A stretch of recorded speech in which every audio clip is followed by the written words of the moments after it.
It was a very good experience, and I am very delighted to be interviewed by the sir. And especially the questions were a lot more diverse as well, and also interesting. So I learned a lot today.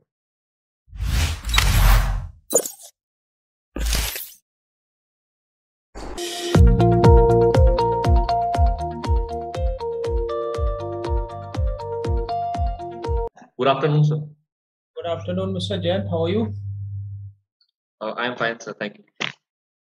Shall we start? Yes, sir. So, Mr. Jayant, what are the aims of your life?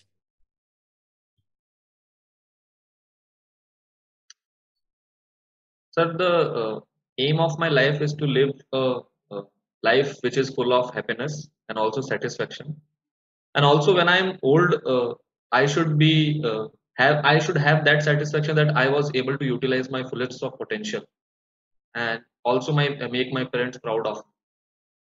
So that is my aim of my life.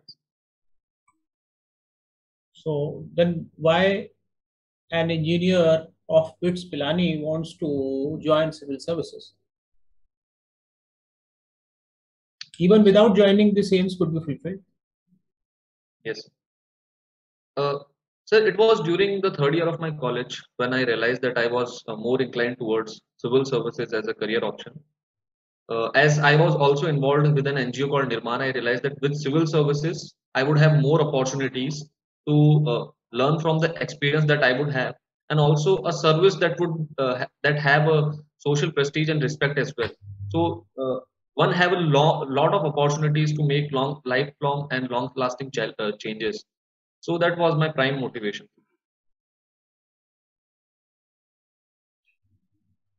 What is the difference between power and authority?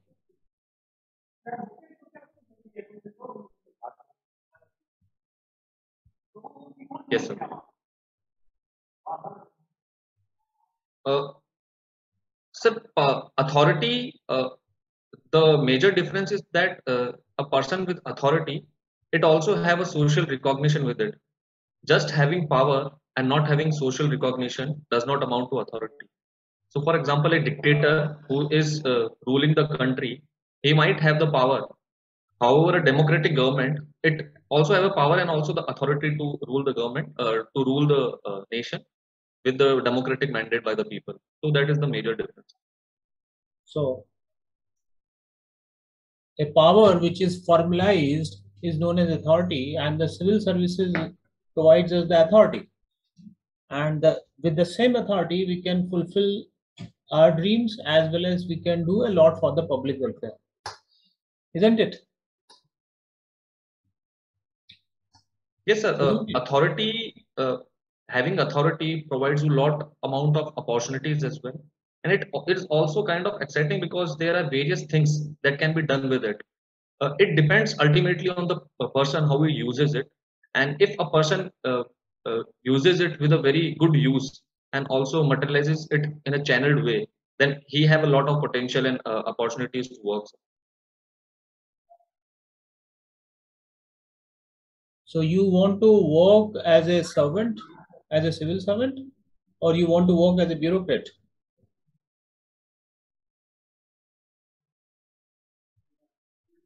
Sir, in my opinion, be it a civil servant or a bureaucrat, there is a amalgamation of both the things because after all the bureaucrats they are working for the welfare of the people only.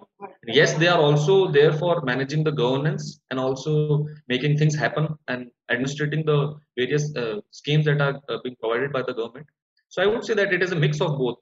So being a bureaucrat, I would also be a civil servant as well. What is the difference between the two?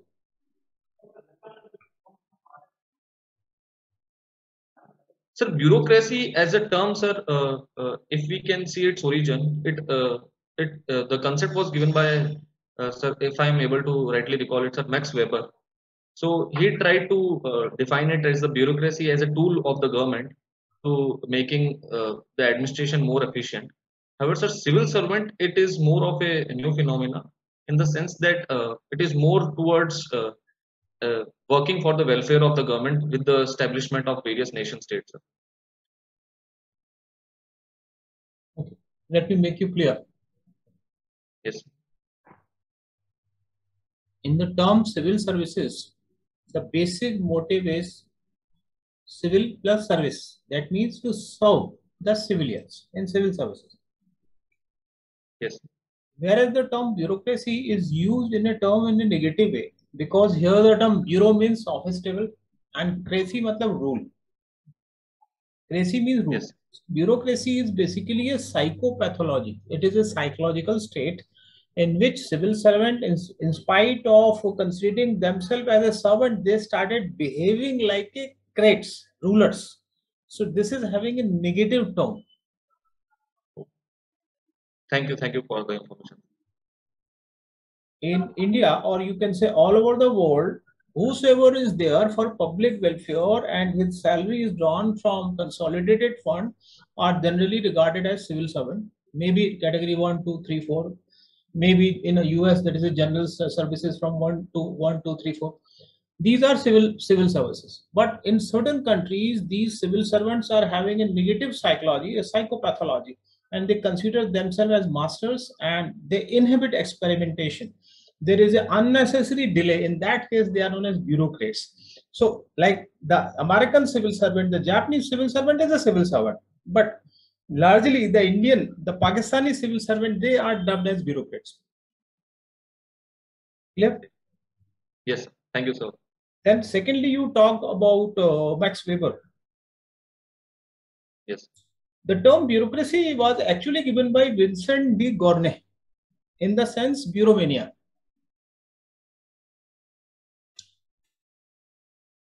Max Weber tried to define bureaucracy, but here he was mistaken. He used the term bureaucracy, but he defined civil services and he told 10 specialties of civil services. So those are the specialties of civil services, not the bureaucracy. That was the mistake done by Max Weber. Is it clear? Yes, sir. Thank you, sir. Getting the point? Yes. So obviously, people want to become a civil servant, and there should Mr. What this is the thing Mr. Modi wants. He wants He wants the civil servants. He do not want a bureaucrat. He wants the people should work for the public welfare. So, Mr. Jayant, what is the difference between the governance and the government?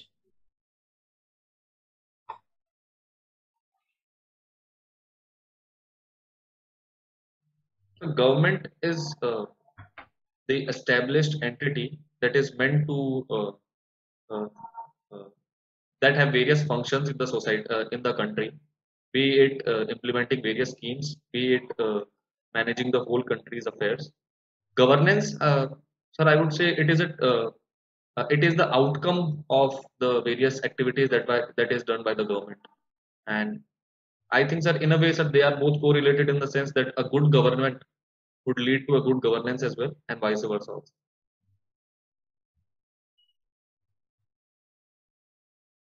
Have you read about it? So I have not read about it in detail, sir. That is my general understanding. Okay, no issue. Government is a structure. Yes. Government is a structure, and the governance is a process of managing things. The governance can be there in government. The governance can be there in multinational company. Yes. So governance is a way we organize our things. If it is good, we call it good governance. So Yes. now we are moving ahead with the good governance. So in good governance, the government is minimum and the governance is maximum. Yes. In good governance, government is minimum and the governance is maximum. And how it is possible? The size of the civil services will be the least, and with the help of market, with the help of NGO, with the help of public, and with the help of enlightened citizens, we will try to manage our public affairs. This is how we will save our salary, pension, expenditure, and other establishment costs. So, Mr. Jayant, I think it's okay. Yes. Thanks. Government is a structure, whereas a governance is a process. It may be there in government, it may not be, but it may be found in a multinational company, in a government. And now, till 1980s, there was a time of good government. Yes. 1980s, there was a time of good government. Then after that, gradually now we are in an era of good governance. In good government, the size of the structure was the same. Good government, size of the structure was the same. But in good governance, minimum government, maximum governance. Fine? Yes. Yes, sir. Thank you, sir. Most right. So, Mr. Jayant, what is the meaning of the term Jayant? Sir, the meaning of the term is one who is victorious till the end. Any mythological figure with the name Jayant? Yes, sir. Sir, Jayant was also the name of the son of Lord Indra. What was his? Has he any achievement? Sir, I'm not exactly aware of him, his achievements. However, sir, his name is mentioned in the Ramayana, sir, where Okay, he has an encounter with Lord Rama. okay, okay. Tell me something about the Bikaner district. Any three specialties? Yes, sir. Sir, Bikaner district is one of the epicenters in the Thar Desert. It is famous for its Junagadh fort. That is one of the fewest forts in our country that is built on land. Secondly, it is also very famous for its food and snacks, especially Bikaneri Bhujia. It is very famous all over the world. Thirdly, sir, Bikaner is also the hometown of Maharaja Karni Singh, who was a national champion in pigeon clay and shooting, and he also represented India in 5 Olympics as well. So these are the three Yes. specialties. And Bikaner Bhujia is having a GI tag also. Yes, sir. So your hobbies you have written कि you watch number of documentaries on World War II, right? Yes. So what were the inventions we see because of the Second World War? Yes, sir. Sir, there were many inventions both from the Allied side as well and from the Axis side as well. From the Allied, it is the famous nuclear bomb that was used by the USA on Japan. Secondly, sir, Germany, they also developed various V2 rockets that they use against Great Britain. And sir, it laid the foundation of the next moon mission that was done by the USA in 1969. So the major scientist who was involved, Paul von Braun, in Germany, he was also the chief engineer of NASA as well. Thirdly, sir, various new aircrafts. So the introduction of jet technology was also being used by the Nazi Germany as well. That would be there. Sir, fourthly, on the rifles, earlier, sir, we didn't have that semi-automatic rifle. So in 1944, the semi-automatic rifle was used by the Germany. That later laid the foundation of AK-47 in 1947. So these are some of the inventions. So Mr. Jain, currently, why you are trying to replace AK-47 series with the AK-203? Previously, we Yes, sir. replaced INSAS with the AK-47 and then we are coming to the AK-203. Sir, I am not exactly aware of the details of AK-203. However, sir, there has been this uh, subsequent demand from the army as well that the performance of INSAS is not that much efficient, and the army is in need of the other rifle that can be used in the battlefield. So in AK-203, I saw that there are some of the additional features that you get. So a scope can be attached to it as well, and the material by which it is made, it is of a very light. So AK-203, it's lighter in weight and it is smaller in size and it has more temperature adaptability. Even it can work in effectively in sub-zero temperature. The previous rifles were not able to during Kargil. It's very cold, and also in extremely high temperature, Jaisalmer like 48. It's even able to work in that. So because of Yes. all these additional features, we adopted AK-203. So in AK, what is the meaning of the term K? Sir, K is Kalashnikov, the person who built it. And in AK-47, what is the significance of 47? Sir, it was the year in which it was built, sir, 1947. Correct. So, Mr. Jain, after doing your engineering in BITS Pilani, in which branch you completed your engineering? Sir, manufacturing engineering. So, how you apply manufacturing engineering in administration? Yes, sir. Sir, there are various skills that I have learned being a manufacturing engineer. So the primary one is that uh, apart from the skills like watching all the manufacturing processes and plants, I would be able to advise the government on its manufacturing policy as well. Secondly, sir, there the ability of frugality. While whenever we are designing a manufacturing process, we keep in mind the cost and effectiveness also of the product. That would also be helpful in government in the sense that there would be various schemes that we would have to successfully implement, and with also less cost because we have deficiency of funds. Secondly, sir, whenever we are taking up any process, we do a detailed level of analysis in order to make sure that there is very less chance of errors and failures. That is also with the true with the sense of administration as well. Thirdly, sir, a kind of teamwork and leadership also develops when we are working in a team while making any particular product with the help of manufacturing engineering. So that would also be very helpful in maintaining cooperation with the other colleagues in the administration. So these are some of the learnings. Tell me something about Make in India campaign of Government of India. Sir, Make in India was launched by the government in 2015 in order to ensure that we develop as a worldwide manufacturing hub across the world, and we can also have our linkages with the global value chains. Earlier, we were hugely dependent on various imports on very small things. So it was in the sense to improve the manufacturing capability of our manufacturing industry as well, and uh, uh, various sectors also were targeted and also were given all the benefits. And so as a result of it, various industries like especially electronics industry, they have hugely benefited from an automobile industry. They have hugely benefited from this Make in India program.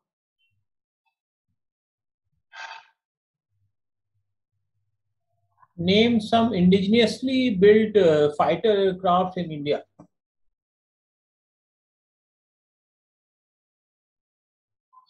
Sir, Tejas is the one that has been built indigenously by HAL. So India is such a huge power. It has number of youth, so innovation, but still just one fighting aircraft. What is the reason for that? So there are several reasons for it, especially due to our lacking in the defense sector as a whole. Sir, firstly, the reason is that there has been a certain kind of monopolization. If we see only public sector companies are there, industries are there, like HAL is there and DRDO. We don't have that much of private partnership or private sector participation that in a way inhibits innovation and also the competition within the industry as a whole. Secondly, sir, the kind of investment and the funding that we do in research and development, it is also very less. So a large amount of our talent also, they are migrating or immigrating to the countries like USA and all, and they are successfully they're contributing in various companies like Tesla, NASA, and all. So that is also a lagging part as well. Thirdly, sir, a large amount of bureaucratic hurdles that have been there. It has led to a certain kind of delay in the procurement as well, and also the delay in the making of aircraft. For example, this Tejas aircraft, it was earlier been firstly planned in 1980s, and like we have almost completed 25 to 30 years in order to make this aircraft. So these are the reasons. So currently, tell me something about the success of Make in India program in our defense. So You belong recently, to the production side, that's why I'm asking that question. yes, sir. Sir, there was this report that stated that the government is now coming up with two defense corridors. The one would be in Uttar Pradesh and second would be in Tamil Nadu. So the AK-203 factory would be established there, and it would be made with the help of Russia. Secondly, Maybe. sir, now the government has also the recently have corporatized the 41 ordnance factory boards into 7 PSUs. So that would be also a very important step in making our country self-reliant and also very efficient as well. However, sir, I would say that still a lot more needs to be done, and the government has also come up with a negative list of 101 items that cannot be imported, and they need to be procured within the country itself. So these are some of the initiatives that had been taken recently. We have allowed 100% FDI in defense Yes, sir. We have allowed it. and through government route, not the automatic approval route. And the US companies like Lockheed Martin, like the Boeing, they have tie-ups with Indian companies like the Tata, like the Yes, Hall, and we can see the manufacturing of some good aircrafts in India. So these are the yes. things upcoming in defense. So currently, after Mr. Biden has joined the president of United States, so he is trying to pass an act known as Eagle Act. So what will be the impact of Eagle Act on Indian immigration over United States?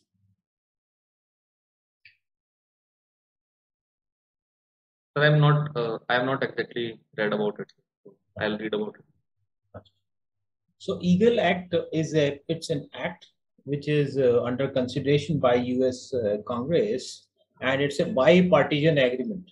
Why bipartisan? Because normally on certain points the both parties are not agreed, but in this it seems to be an agreement between the two parties. In Eagle Act, so previously there was a country-wise limit of 7%. So that limit will not be there for 7%, and as a result, there will be more entry of Indians because the countries with smaller population would be benefited previously because of the 7% limit, and countries like huge like India, they were negatively affected. But that the cap of 7% is going to be removed, so this will allow more Indians to go there and more Indians to join there and get the green cards. So this is basically the Eagle Act. Thank you, sir. So tell me some shifts of Mr. Biden policy, and how I'm asking about the shifts. Previously, that thing was done in a different way by Mr. Trump, and now Biden is doing in a different way in respect with India. Sir, as a general with respect to India, Yeah, I'm asking about in respect of India. What are the changes of the policy of Mr. Biden? yes, sir.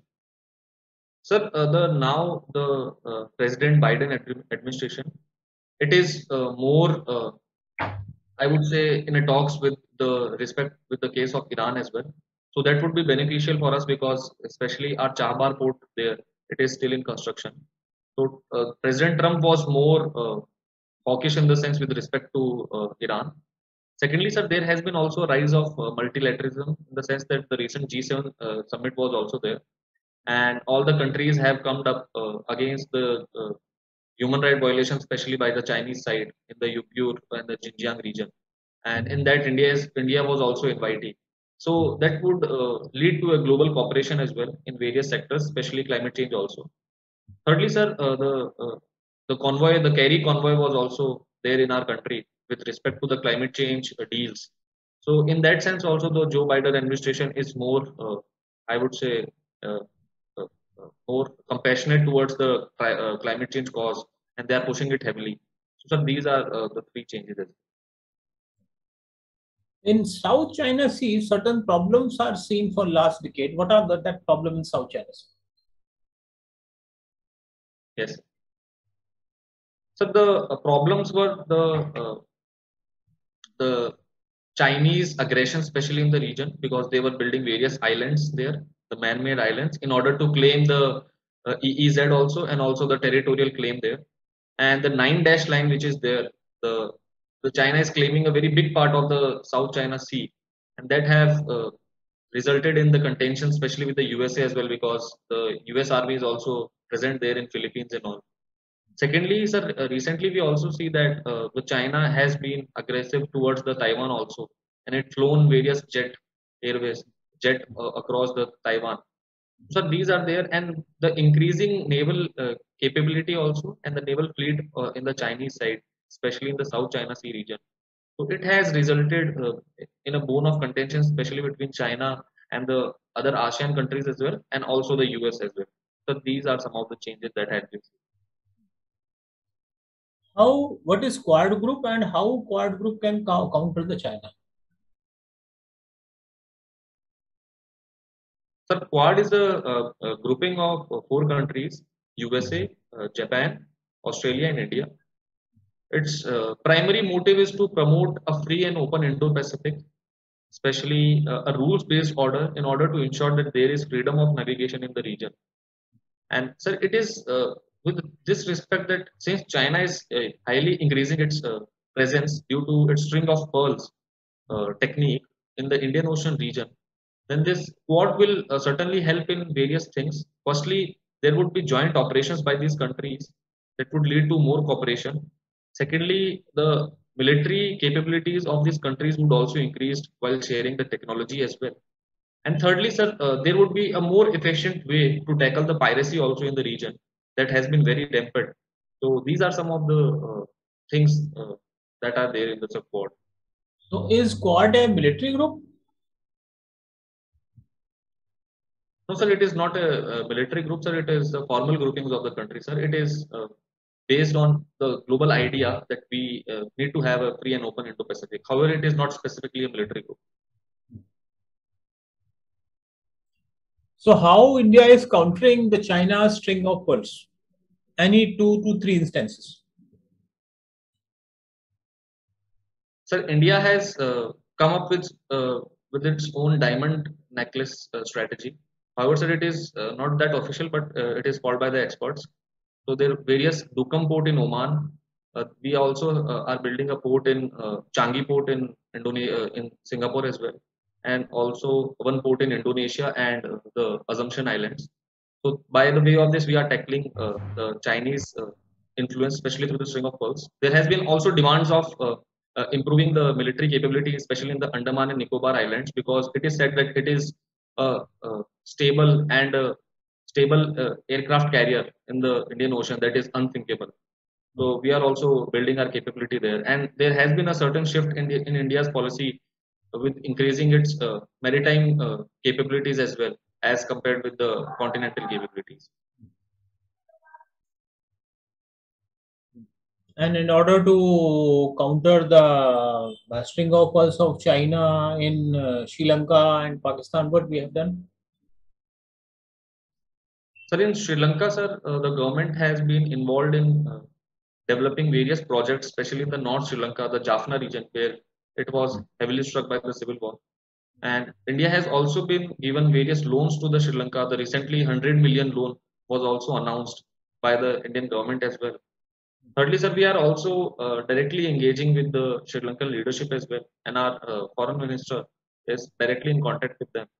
Sir, I would say that it is in consonance with the India's neighborhood first policy as well, and also the Sagar doctrine that has been propagated by our Prime Minister. Tell me something about the national public debt of India.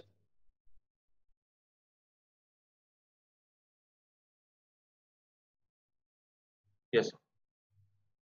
Sir, public debt, it is around 80% of that of GDP, and uh, it is in various forms, especially if we are especially talking, it can be in the form of external commercial borrowing, external borrowing as well, and secondly within the country also from the various banks.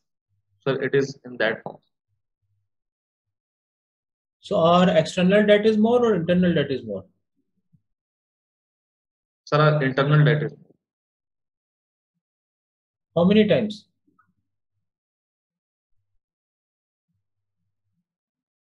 Sorry, sir, I'm not exactly No, aware of it. even that will work. Even 4 to 5 times. So thank you, sir. currently, how we are having a total public debt of 2,400 billion USD. 2,400 to 2,500 billion USD. Out of this, the external debt is something around 550 to 600 billion USD. And rest is all the internal debt. Thank you, sir.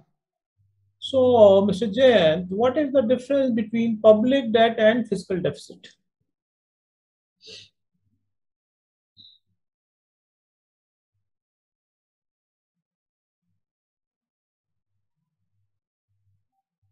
Sir, fiscal deficit is the difference in the total revenues and the expenditure of the government that has been there in the budgetary means. However, sir, in public debt, sir, there are various PSU companies also that are taking debt. So that is not amounted in the fiscal deficit. So that is the major difference, sir. The fiscal deficit is of a budgetary nature. It is for a year, particularly it's for an annum fiscal year, whereas a public debt is the total debt till now, right? So Yes. the how government takes the fiscal deficit, what is the instrument for that? Sir, instrument as in like the method of calculating. Government जो है देखिए what are the way the government takes the fiscal deficit, that is the public borrowing in a budget. सरकार किस Yes. किस से उधार लेती, कैसे उधार लेती? Yes, sir. Sir, if we see by the total expenditures of the government, that sir, it can be in the loan, it can be in the form of loans as well. It can be taken from the foreign government as, sir, I'm not exactly sure of it, sir. Currently, sir, I'm not able to recall it, sir. It's better. Okay, no issue. Let me explain you. In public debt, there is a loan part. In public debt, there is a loan part. Say from it consists of the loan from World Bank, IMF, whatever that. Public debt, that is included. In fiscal deficit, the public borrowing of government in fiscal deficit is by issuing the treasury bills. By issuing the treasury bills. And those treasury bills are purchased by the public, and the remaining treasury bills are purchased by the RBI. So in fiscal deficit, by selling the treasury bills. Treasury bill. This part is there. So currently, most welcome. Currently, Mr. Jain, in share market, there was a news about a company, and we see a slide and tumbling of the share market. So what is that news that hit the headline? Yes, sir. It was the Coca-Cola company which lost $4 billion in a day in the share market, sir. Okay. And in India, there is a huge company. Sir, Adani, I think. Adani. So tell me something about what happened with that. Sir, I'm not exactly sure of it, sir. However, sir, it was related to the loans that were taken by the company, sir. So, sir, I'm not exactly sure of it. No. Look, yes. Mr. Adani are having shares with different name, like Adani Greens. Yes, sir. Adani Ports. This is how he is having five to six big companies, and they're all listed in the share market, and they're all flourishing very well, giving thousands of percents of profit, thousands of percents. In share market, there is a term PE ratio, profit is to earning ratio, that should be standardized between 15 to 20, and Mr. Adani's profit to earning ratio 350. 400, 800, 900, this much. So from where Mr. Adani was getting this extra money to kick his shares? So the authorities in India found that he might have some shell companies, and those shell companies are investing in his shares for unnecessary increasing the volume and unnecessary increasing the prices of his shares. So when this thing public knew, so the prices of Mr. Adani began to tumble, and that gave a negative impact on the share market. Even Sucheta Dalal started writing write-ups on this. You heard about Sucheta Dalal? Yes, sir. She was involved in the Harshad Mehta scam. Matlab, she 1990. wrote about it also. So this is a thing from Indian side. Yes. So, Mr. Jayant, in share market, have you heard about the mutual fund and the ETF, exchange traded fund? Yes, sir. I have heard about that. So tell me any two difference between the two.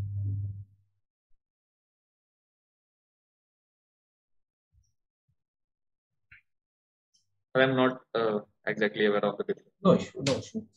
So the both are basically the funds. That means these are the intermediary funds which do investment in a certain shares. Both are the intermediary platforms, but the mutual fund, their net asset value is decided at the end of the day. At the end of the day means at the end around 3:30 p.m.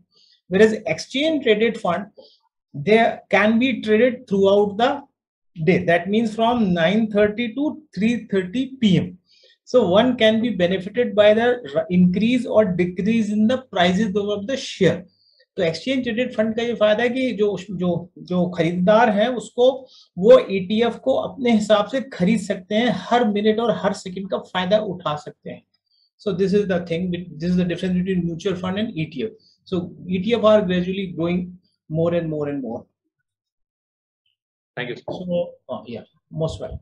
So recently there was a G7 meeting. Tell me some major decisions taken by G7. But this meeting was held in UK, and especially by the Cardiff Way, and there was a communique that was being translated. So the major decision one was on the climate change, that it said that there is a need for cooperation in the climate change as well. Secondly, the G7 countries would be donating 1 billion doses of the COVID-19 vaccine to the world. Thirdly, sir, it also talked about the freedom of speech and expression and the human rights violation in the Xinjiang region by the China. So these were the three major factors that were discussed in the meeting. And to go with the more its own infrastructure projects to counter China, right? Anyway, The green infrastructure projects. yeah, right. So, Mr. Jayant, can you tell Yes. me certain species are known as ecological indicators? So, what does it mean?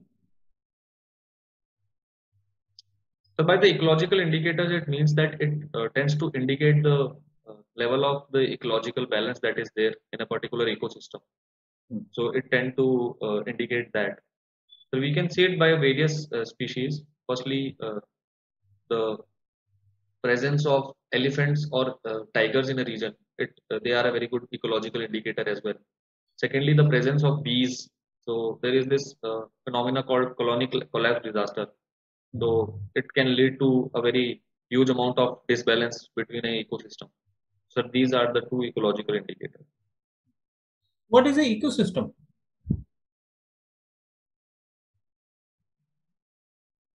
So ecosystem, I would say it is a relationship between the human and its physical surrounding.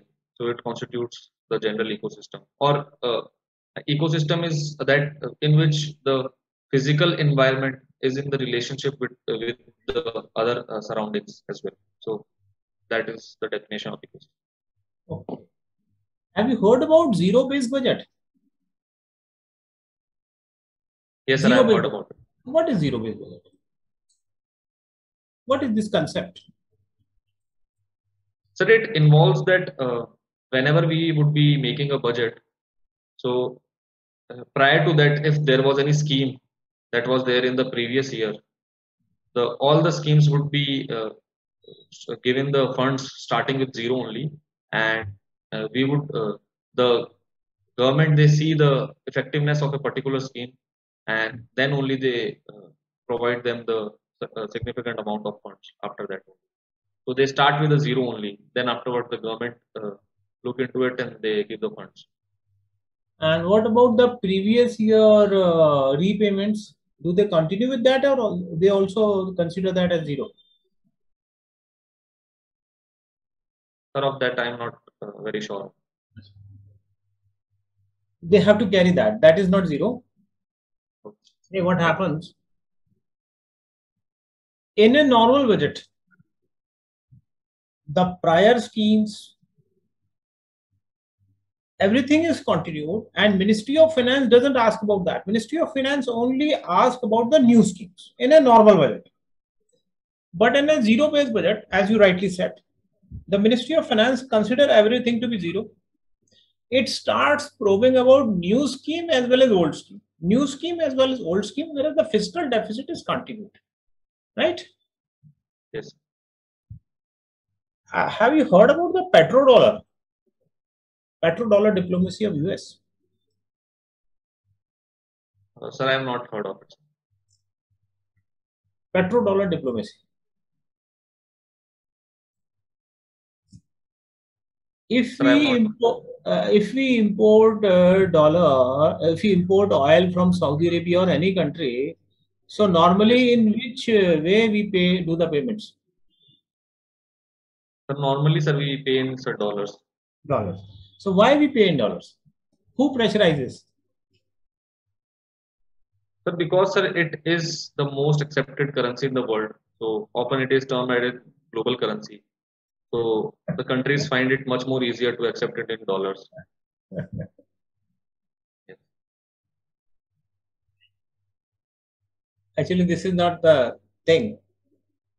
Yes. Petrodollar is a strategic policy of United States that whosoever OPEC nation will export, in return it will only receive money in dollars.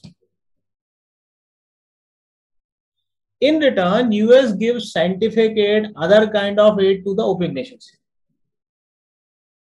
Now, what is the advantage to US? What is the advantage to US? $100 rupee currency, when US export, the actual cost of that $100 is just $1 to $2. Not getting, Mr. Jain? Yes. So this is how US is exporting paper in the form of currency and getting huge, tremendous profit. Getting? Yes.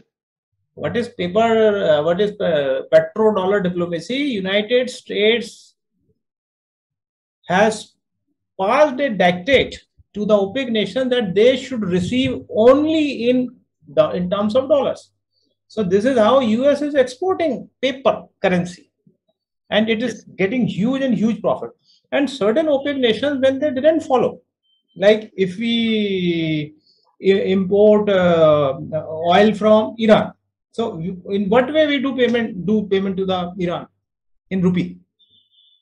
Yes.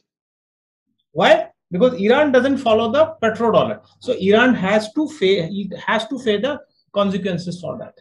Similarly, Iraq was not following it. It had to face the consequences. अंदर ये पूरी diplomacy है. Getting? Yes. Thank you. But now, with the emergence of renewable resources, the profits of the dividends of petrodollar of US is gradually reducing. So this is the thing. Okay? Okay, sir. Yes.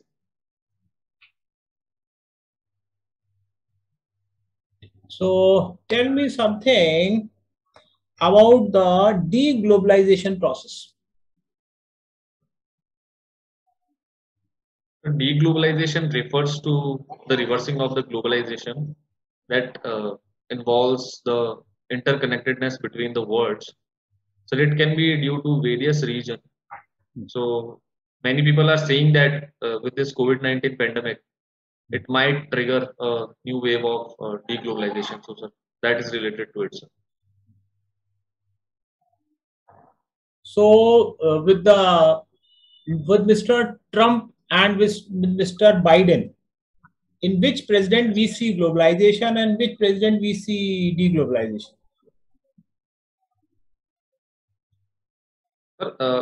Sir, in my opinion, I won't say that it was a deglobalization in the era of President Trump. However, it can be said that there was a certain kind of trade protectionism in all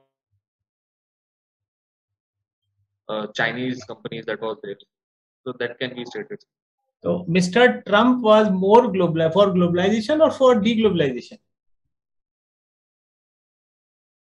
Sir, he was not that much of a supporter of globalization as a. However, sir, it cannot be directly stated that he was a supporter of deglobalization. When there is a subject of export of US goods, he was a pro-globalist. But when there was a subject of export of Indian manpower in US, then what was his stance? Yes, sir, he was not that much supportive, sir. Sir, So in general, sir, he was not that much supportive of immigration. yeah, so even a Brexit is a sign of the it's an indicator of the globalization. Brexit.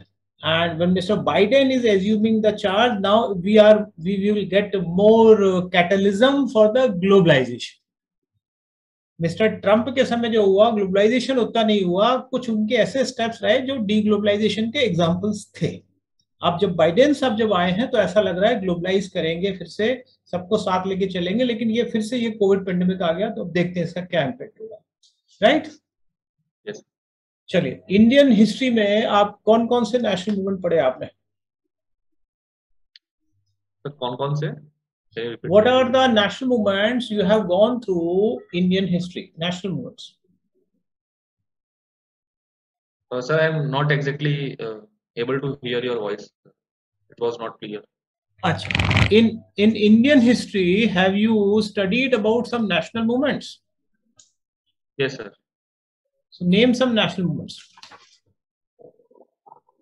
Sir, the primary one was the Indian freedom struggle. Okay. That was a national movement, sir. And sir, time and again, sir, the 1857 uh, India's, it is often termed as India's first war of independence. It was also a very important national movement. Then, sir, in the 15th and 16th century, the Bhakti movement, it was also a national movement. So these three I am able to recall right now. Okay. So how you consider the revolt of 1857 as a national movement?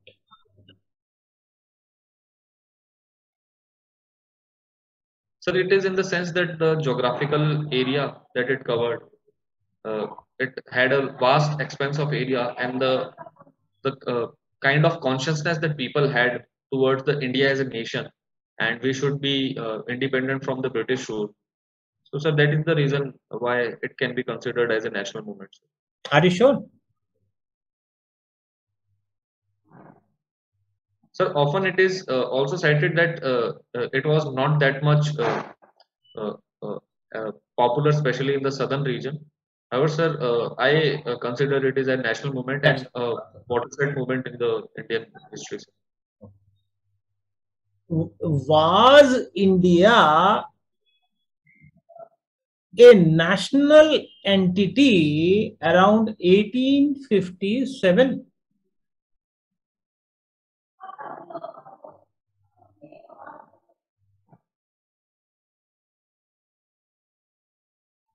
Sir, as an entity, sir, it comprised of various princely states and also the British provinces as well. So that can be stated, sir. However, sir, the sense of being an Indian or India being a civilizational state is pretty much old, and it has its roots in the ancient time. So, for example, the Adi Shankaracharya, sir, he founded four mutts in our country and four Char Dhams. It represented India, and for the other countries as well. There is always a feeling of being an Indian. So I would say that that was always there, sir. Acha, tell me the name of some 2 to 3 leaders of revolt of 1857. So the one would be Rani Lakshmibai or Jhansi ki Rani. secondly, sir, the the then Mughal emperor Bahadur Shah Zafar II, sir, if I'm correctly recalling it, sir, he was also considered a leader, sir. Now tell me, why did Maharani Lakshmi Bai fight against British? Sir, it was due to the doctrine of lapse policy that was introduced by the British in 1850s. And sir, according to that, sir, the the Rani after the death of her husband, Rani Lakshmi Bai, she assumed the throne, but British invalidated it, and they rather took control over it, and they wanted to place the prince of their choice. So, sir, that was the reason why Yeah. Rani That's Lakshmi why Bai. that's why she said Jhansi leke rahungi. Yes, And why Bahadur Shah II fought the battle? sir, it was due to that. Sir, I'm not exactly able to recall the name of the military general. Sir, Bakhtiyar Khan, sir, if I'm exactly recalling it. He They, fought because the British ordered that after Bahadur Shah II, his family had to vacate the Red Fort and there will be no Mughal emperor. And his sons will only call Prince. Now you tell me a single leader of 1857 who fought for India.